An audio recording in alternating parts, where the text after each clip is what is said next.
चन्द्रशेखर चन्द्रशेखर चन्द्रशेखर पाहि मां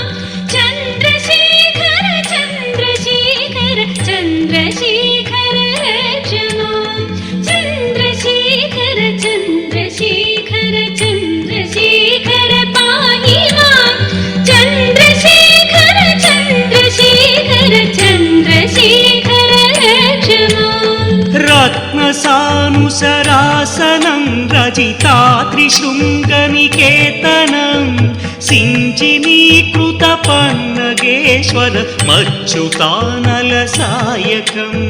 क्षिप्रदग्धपुरत्रयं त्रिदिवालयैरभिवन्दितं चन्द्रशेखरमाश्रये मम किं करिष्यति वै यमा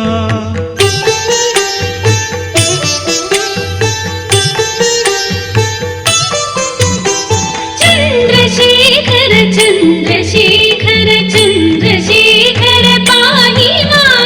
चन्द्रशेखर चन्द्रशेखर चन्द्रशेखर रक्ष मां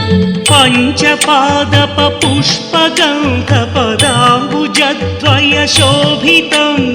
पाललोचनजातपावक दग्धमन्मथविग्रहं भस्मदिग्धकळेबरं भवनाशनं भवमव्ययं चन्द्रशेखरमाश्रये मम किं करिष्यति वै यमा